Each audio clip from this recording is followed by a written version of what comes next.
Morning students, जैसा कि आज हम करते हैं हमारे क्लास 9 के रिवीजन पार्ट वीडियोस पे। ठीक है, तो इसके पहले वाले वीडियोस में मैंने आपको क्लास 9 के बहुत सारे पार्टों का रिवीजन करा चुका था मैं, जैसा कि आप लोगों को पता ही होगा, आप लोगों ने वीडियोस देखा होगा। ठीक है, तो आज हम लोग चलेंगे जिस वीडियोस में चलेंगे, इसके पहले मैं आपको बता देता हूँ। इसके पहले मैंने आपको मोशन, रेस्ट ये सब बता चुका हूँ, डिस्टेंस, डिस्प्लेसमेंट, क्वांटिटीज के बारे में बता चुका हूँ, जो कि आपका दो तरह का था, स्केलर और वेक्टर, एक्सेट्रा एक्सेट्रा आप लोगों ने पढ़ा होगा। ठीक है, फिर मैं आपको स्पीड और वेलोसिटी के बारे में भी मैंने आपको बताया था, एवरेज स्पीड, एवरेज वेलोसिटी, जो कि आपका बहुत हद तक आप लोगों ने दोबारा जिसे पढ़ा, रिवीजन हुआ था, आप लोगों को आई थिंक सो कम्प्लीटली अच्छे तरीके से समझ में आ गया होगा ये क्या है, फिजिक्स का क्या टर्म है और किस टर्म को किस चीज से रिलेट करते हैं, ये आप लोगों को समझ में आ गया होगा।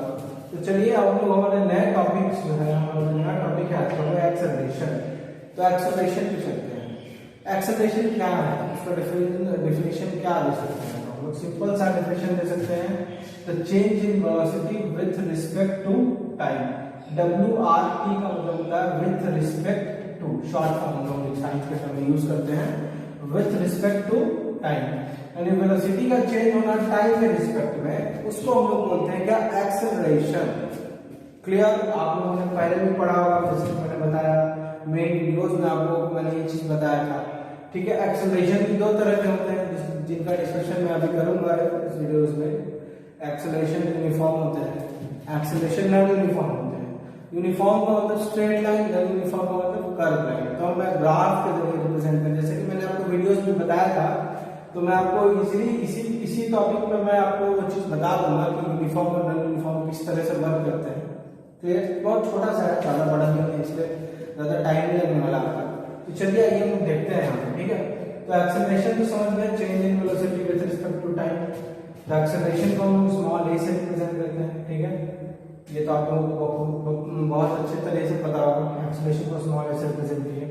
चेंज इन वेलोसिटी, तो वेलोसिटी चेंज होता है दो पॉइंट में। ठीक है, मान चलिए यहाँ से यहाँ जाना है, तो यहाँ u है हमारा स्टार्टिंग, इसको हम लोग बोलते हैं इनिशियल, और v है हमारा फाइनल। तो फाइनल से इनिशियल को माइनस करेंगे तब तो हमारा डिफरेंस निकलेगा, चेंज निकलेगा। जो डिफरेंस होगा वही तो मेरा चेंज होगा। तो चेंज इन वेलोसिटी टाइम को v से रिप्रेजेंट करते हैं, तो a = v - c/t।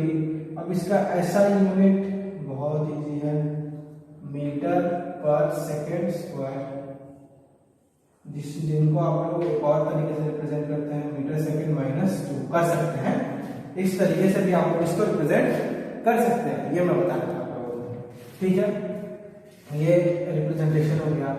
एक्सेलरेशन भी दो तरह से होते हैं, एक पॉजिटिव और एक नेगेटिव। देखिए मेन डिफरेंस v और u का है। जिस केस में v बड़ा हो, यानी फाइनल ज्यादा और इनिशियल कम हो, उस केस को हम लोग बोलते हैं क्या? Positive acceleration. उस केस को हम लोग क्या बोलते हैं? Positive acceleration. बट जिस केस में u बड़ा हो, यानी इनिशियल ज्यादा हो, फाइनल कम हो, जाहिर सी बात है, कोई ऑब्जेक्ट या कोई व्हीकल या कोई कुछ भी है, कोई बॉडी मोशन है, तो शुरुआत में बहुत तेजी स्पीड से मोशन में था, बाद में जाके कम हो गया इसमें। तो u जो है ज्यादा था और v क्या हो गया? कम हो गया।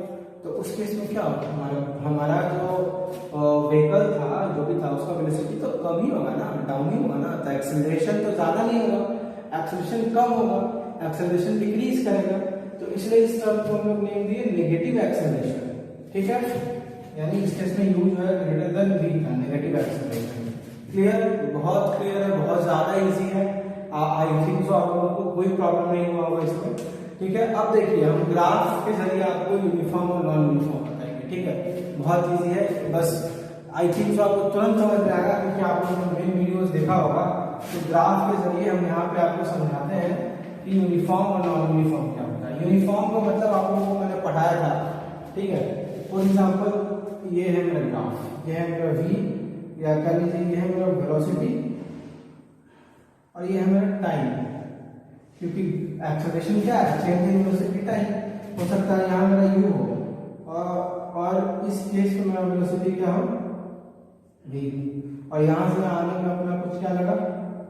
टाइम लगा, जिसको हम टाइम को t से रिप्रेजेंट किए। देखिए ये है स्ट्रेट लाइन, मैंने आपको बता चुका था कि फिजिक्स में आप जब भी ग्राफ बनाए तो जहां भी आपको स्ट्रेट लाइन दिखे सिंपली वहां समझ जाइएगा कि वो जो भी है वो क्या है, यूनिफॉर्म है।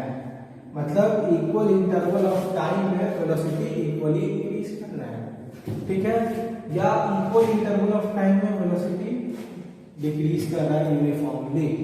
क्लियर? यूनिफॉर्मली इंक्रीज भी कर सकता है, यूनिफॉर्मली डिक्रीज भी कर सकता है, ये चीज आप ध्यान रखिएगा।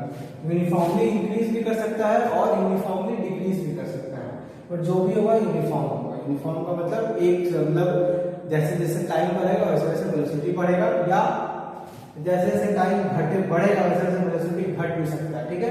तो ये होता है आप लोगों का uniform. Very clear, very Frank, ये हो गया आप लोगों का uniform acceleration. I hope so आप लोगों को ये चीज समझ में आ गया होगा। बट अगर हम लोग चले नॉन यूनिफॉर्म, मान के चलिए ये मेरा यू है, ये मेरा वी है, ऐसे क्या टाइम तो मेरा सीक्वेंस वही ना बढ़ेगा, टाइम का सीक्वेंस क्या घटता है क्या, 1 सेकंड में रहेगा, 2 सेकंड, 3 सेकंड, जो भी रहेगा सेकंड में ही रहेगा ना, बट वैरी करेगा। तो ये हो जाएगा आप लोगों का नॉन यूनिफॉर्म। किसी टाइम में ज्यादा था, दूसरे टाइम में कम, इक्वल नहीं बढ़ा, अनइक्वल तरीके से बढ़ा, या अनइक्वल तरीके से घटा, कुछ भी कर सकते हैं। जो भी हुआ अनइक्वल तरीके से हुआ, और जहां अनइक्वल तरीका आ गया वो चीज हो गया आप लोगों का non uniform. Very clear? I think so आप लोगों को ये चीज, एक कॉन्सेप्ट समझ में आ गया होगा, यूनिफॉर्म क्या होता है और नॉन यूनिफॉर्म क्या होता है, ठीक है। बहुत इजी है, बहुत ज्यादा इजी है, ठीक है। आप लोगों को सोचने वाली बात नहीं है, बस मेरे बातों को सुनना है, समझना है ध्यान से। और आप लोगों के पास बुक है तो उससे पढ़िएगा तो मेरे लोगों को ज्यादा अच्छी तरीके से वो पॉइंट क्लियर होता है, और इन फ्यूचर आप लोगों को प्रॉब्लम ना, ठीक है। देखिए ये है यूनिफॉर्म, ये है नॉन यूनिफॉर्म।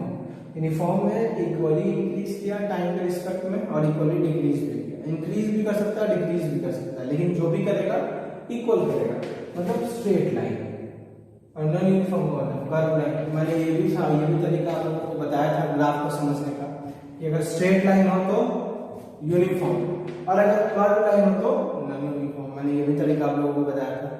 तो क्लियर है, कोई डाउट नहीं होना चाहिए आप लोगों को। तो ये जो था आपका, ये जो रिवीजन पार्ट था, ये आपका एक्सेलरेशन के ऊपर था। अब हम लोग आगे चलेंगे। मैंने आपको चैप्टर्स में इक्वेशन ऑफ मोशन बताया था 3 तरीके के, तो उसका मैं छोटा डिराइवेशन तुरंत करके मैं अभी आपको दिखा देता हूँ, और फिर जो है आपका चैप्टर ज्यादा नहीं बचेगा, एक पार्ट में भी, और उसके बाद रिवीजन जो है आपका वो इजीली कह लीजिए कि रिवीजन आपका कंप्लीट होने वाला है। एक वीडियोस और उसका रिवीजन आपका बिल्कुल कंप्लीट हो जाएगा, क्योंकि 3 इक्वेशन ऑफ मोशन मैंने आपको डिराइव करके बताया था चैप्टर्स में, तो आप लोग उसका वीडियो देखिएगा तो वो बेसिक और बहुत ज्यादा अच्छे से क्लियर हो जाएगा आप लोगों के लिए। तो फिलहाल के लिए हम लोग इस वीडियो को यही पे खत्म करते हैं, आगे के लिए वीडियो